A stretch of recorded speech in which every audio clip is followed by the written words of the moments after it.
When we open our Bibles to the Gospel of Matthew, chapter 1, I'm sure many of us from verse 1 till verse 17 would find just a list of names. And so many a times we just skip that chapter, right?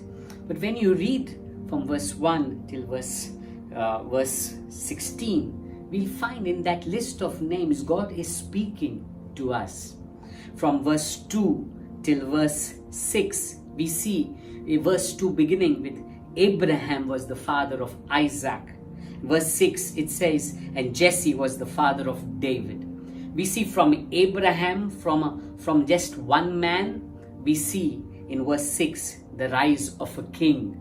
We see the nation of Israel rising up.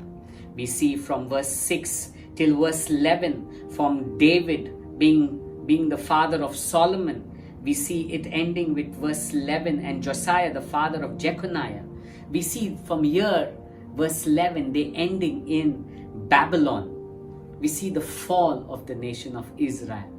When we read from verse 12 till verse 16, 12 begins with the people of Israel going into captivity in Babylon. But verse 16 ends with the birth of Jesus. We see the restoration of the people of God.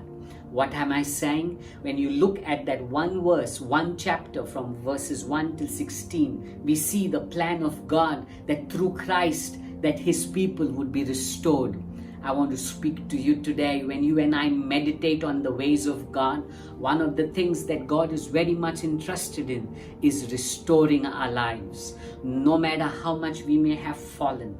In the beginning, we may have had a great encounter with God, but maybe in midway you've had your fall or you failed. But I want to tell you, God is interested in restoring you, in reviving you, in refreshing you.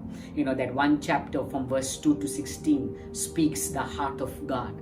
The heart of God that says, I want to restore you. I want to refresh you. I want to revive you. God bless you.